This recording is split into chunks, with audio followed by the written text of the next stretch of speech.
الحمد لله الحمد لله وكفى وسلام على عباده الذين اصطفى أما بعد.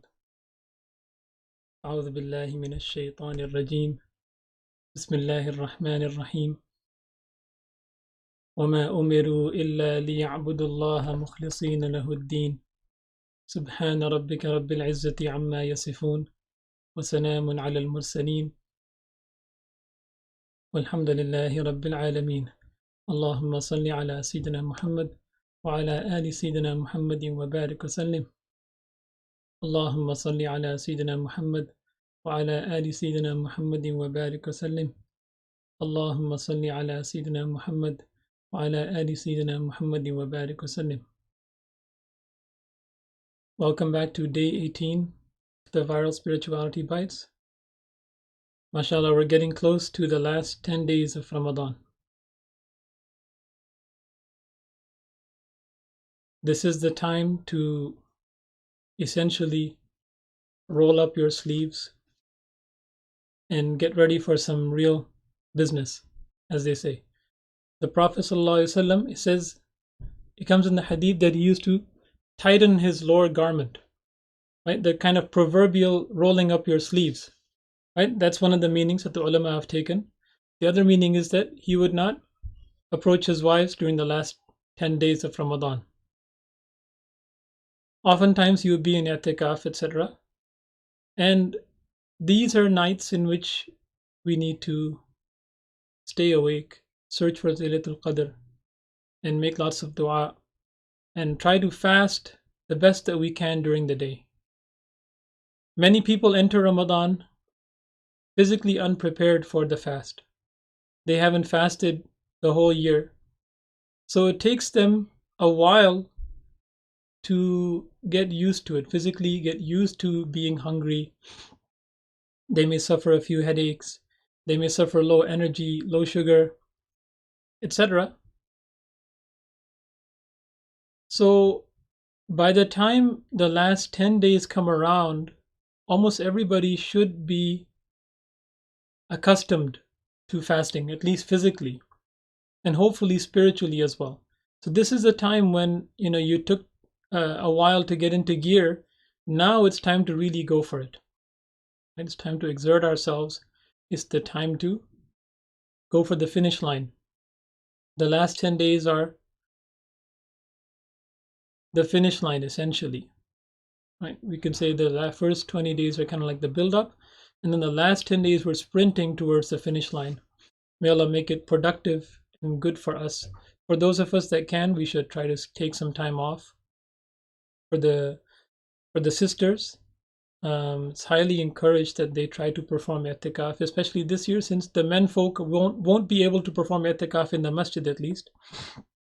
So inshallah they can support your i'tikaf at home.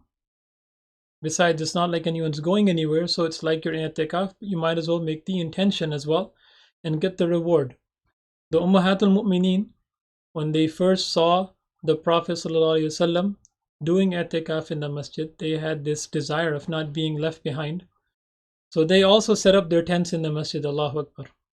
And when the Prophet ﷺ saw this, right, he knew that this wasn't something that the women were supposed to do in the masjid. Right? So he didn't do it that year. Allah alam bisawab.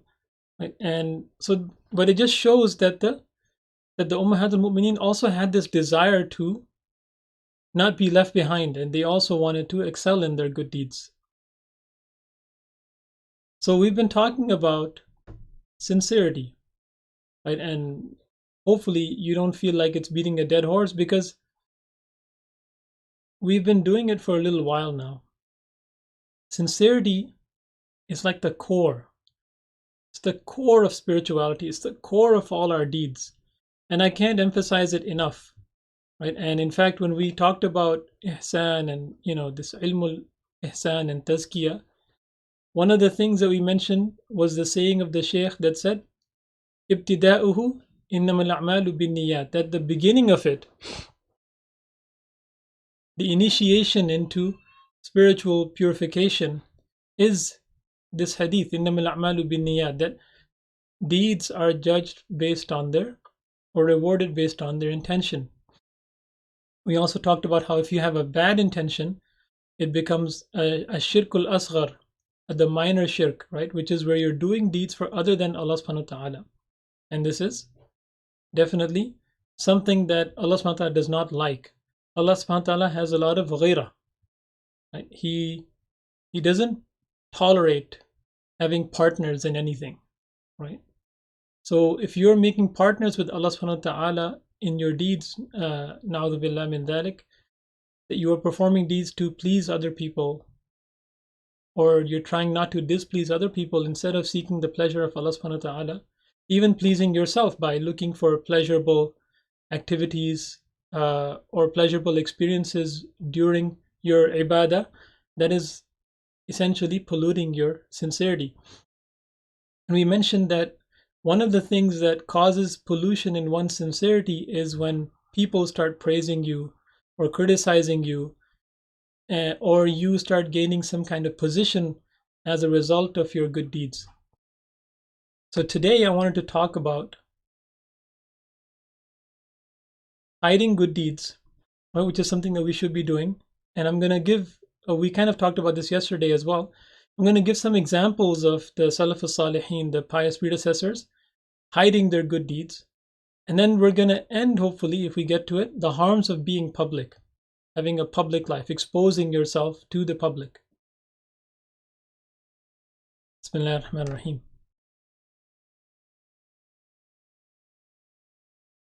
Imam al-Shafi'i, just to quote, he says that I wish that everyone learned from me what I know. أن الخلق تعلموا مني هذا العلم. And not even attribute a letter of it to me. Okay? He wished that people would learn all the knowledge that he had to give to the ummah. And he was a man of great learning, mashallah, as you know.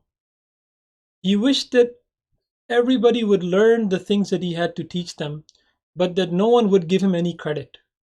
That no one would say, Imam al-Shafi'i taught me this. He wished that he would just be forgotten. Because surely Allah subhanahu wa ta'ala knows what he did and what praise he deserves for it, what ajr, what reward he deserves for it.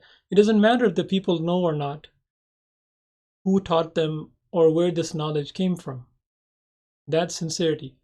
Usually when people are teaching, they want people to acknowledge what a great teacher they are, and which institution they learned from, etc. Sure, there is some benefit in finding out which institution a person learned from in order to determine how authentic they are and how traditional they are, etc. But at the same time, one should not kind of show off their where they studied and those kind of things as well. Imam Abul Hasan al-Mawardi wrote a book called Al-Hawi, okay, which is in 18 volumes. MashaAllah, if you think about how much information and how much knowledge was in there, without people seeing him or knowing that he was authoring it. Usually with us, if we're about to start a good deed, we start telling everyone, oh, I'm about to enroll in this course, right? I'm about to start doing hifz. I'm about to start doing this. We haven't even done anything yet. He wrote this entire book of 18 volumes without anyone seeing him or knowing that he was writing it. When death approached him, he informed a student of his whom he trusted about the book. He told him that he feared for his sincerity and therefore he did not publish it. He didn't let anyone know about it. He wasn't sure if he was sincere in writing this book or not. Maybe he was showing off in that book his knowledge. Or maybe he didn't do it for the sake of Allah subhanahu wa ta'ala. In order to ascertain if he had the correct intention, he instructed him to hold his hand at the point of death. When he was passing away, he told him beforehand that when it comes time for me to pass away and you're present with me, hold my hand, right? And when you're on your deathbed, your life flashes before your eyes, as they say, right? You kind of see your life from like this bird's eye view. What did I do? Why did I do it? Where am I going? It's a very, very, very sincere, insightful moment, if you can imagine what that's like. Allahu Akbar. May Allah make that time easy for us.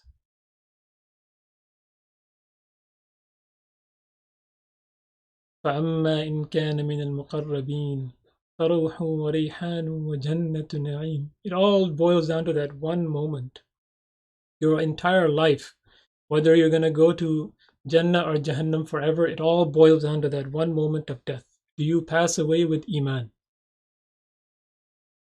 Allah make it easy. So when he said, so when I'm in that state where I'm looking at my life and I'm trying to figure out, why did I write this book? At that moment, if I squeeze your hand firmly, know that it was not sincere and the book should be thrown in the river. I don't want anything to do with it. And if I don't press your hand hard, see this as an indication that my intention was pure. And make use of the book. And obviously, we know about the book, it's available. So when the time of death came, the Imam held the student's hand loosely, and thus his book was published and spread. This is how they would try to be careful about their intention and their works. They wanted nothing to do with it. 18 volumes of, it's like his lifetime's work perhaps distilled into this one book. And no one would even ever find out about it if he thought his intention was a bit tainted. Imam Quduri, one of the famous jurists, he wrote a book, among many books, Mukhtasar al-Quduri. He took it to the door of the Kaaba. He used to live in Iraq. And he asked that Allah subhanahu wa ta'ala grant this book acceptance. And mashallah, it's taught in the madaris. Perhaps millions of people have learnt that book. When Imam approached Ibrahim al-Nakha'i, one of the teachers in the chain of Imam Abu Hanifa, whilst he was reciting from the Quran, he would cover it up. He didn't want people to find out that he was reading Quran, right? Because it might taint his intention. The fact that people see him doing something good, even. Dawood ibn Abi Hind fasted for 40 years without his family knowing. He used to give the food his family prepared for him to the poor on the streets. So the poor and his family both thought that he had been fed. And this is not from like a random book. This is from Siru Alam al-Nubala by Imam al-Zahabi. Amr ibn Qais al-Mala'i fasted for 20 years without his family knowing. Others would go to such lengths to hide their fast, obviously nafil fast, that they would put grease on their lips so it doesn't seem like their lips are parched. It doesn't seem like their lips are dry, so that people would even get an inkling of the fact that they were fasting. Because fasting is one of those beautiful worships which is between you and Allah subhanahu wa ta'ala, right? In the hadith, it came, which we covered earlier, Sawmu li, part of the hadith, wa ana ajzi bi. Allah subhanahu wa ta'ala says, fasting is for me, and I will give the reward for it. In other words, all the other worships, it's basically doing something, right? So people can see you doing it. Fasting is something between you and Allah subhanahu wa ta'ala, so it's closer to sincerity. No one knows that you're fasting or not, right? Someone sees you walking on the street, they don't know that you, let's say, have been fasting for the past 40 years without anyone knowing. Right? Even the fact that your lips might give it away. They used to put grease on their lips so it seemed like your lips were moist, as if you just drank something or ate something. Allahu Akbar. Umar ibn al-Khattab radiyallahu anhu used to serve an old blind lady, only to find that someone would come and cater to her needs, clean the house and, mill the flour, whatever. Before he arrived, despite trying to reach her earlier, in order to find out who it was, he waited. He kind of hid, and he tried to see who was it that came to her house to help her before he could get to her, only to discover, excuse me, that it was none other than Abu Bakr radiallahu anhu, who was the Khalifa of the time. Right? When people are seeking position nowadays, right, they think that people should serve them. I'm the leader. People should serve me. Yet, our pious predecessors used to see the position of leadership as a position of serving people, right? The servant leader, as they call it. I am the leader, therefore I should be the one that should be serving the people the most. In fact, in the hadith it comes, Sayyidul Qawmi fi safari khadimuhum, that in the safar, when you're traveling, as you know, there should be an amir, right? The leader of the group that's traveling is their khadim. He should be striving to serve them. In other words, the leader is the khadim, not the makhdum. He is the person that's serving, not the one that's being served. Allahu Akbar. See how far we have deviated from this idea of leadership at this time. Umar ibn Khattab exclaimed, I swear it could only be you. Who else? Right? He was always trying to outdo Abu Bakr as per the hadith where he brought half his wealth and Abu Bakr brought his entire wealth. Umar thought that he could outdo him that day, only to find out that he couldn't. They had a good relationship like that. وَفِي ذَلِكَ فَلْيَتَنَافَسِ الْمُتَنَافِسُونَ. Right? فَاسْتَبِقُوا الْخَيْرَاتِ. Compete with each other in doing good deeds. This is a good kind of competition. A similar incident occurred when Talha followed Umar ibn Khattab only to find that the then Khalifa, Umar ibn Khattab, when he became the Khalifa, he was doing the same thing. He was at the service of an elderly lady. Talha, one of the Ashra Mubashara, he had the same issue as Umar. And Umar, of course, was following the sunnah of Abu Bakr, getting there before Talha could. What would a society and a community be like if people were like this? Think about it. This was the community of Medina, founded by the Prophet ﷺ and those that followed him. Now I'm going to switch gears. We have about 6 or 7 minutes left, right? And I'm going to show you something ajib, right? You're going to say, why am I showing you this? For those of us that are married, or the sisters, they know this company is called Ulta, ULTA. I hope I'm pronouncing this correctly. My teacher pointed this out in one of his talks, and I thought it was very interesting. See, the stock price, and this is the stock price of Ulta, and it's basically a makeup company. Over the last, since 2008-ish, when they started, up till about 2019, because obviously after 2019, things kind of went haywire with COVID. But if you look at it, steadily almost increasing. It's going up and up and up and up and up. And when you look at it, you think, this is the kind of trend that you would expect to see from companies like Amazon and Microsoft and Google or Alphabet or whatever their parent company name is, right? Big tech companies, you would expect this to be their trend. Why? Because they're innovating. They have new products coming out and everybody's captive, and there's a lot of new things happening in the tech industry, right? But why a makeup company? Why are they going and increasing in value so much, right? So much. They're like doubling, tripling, quadrupling. Something to think about. Why is a company there's no real innovation going on with makeup, right?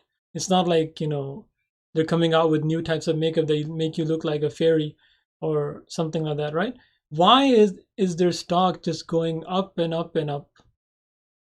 And this is something that I want us to think about. Why is this happening? I'm going to leave you on this cliffhanger today and something to think about. To say, why is the stock of this makeup company going up and up and up for the last 10, 12 years? So may Allah subhanahu wa ta'ala allow us all the tawfiq to hide our good deeds. May He allow us to pass away in a state of Iman. May He make that moment the best moment of our lives. Please make dua for this needy slave of Allah subhanahu wa ta'ala. And don't forget the ummah of the Prophet sallallahu alaihi wasallam. Wa akhiru da'wana and alhamdulillahi rabbil alameen.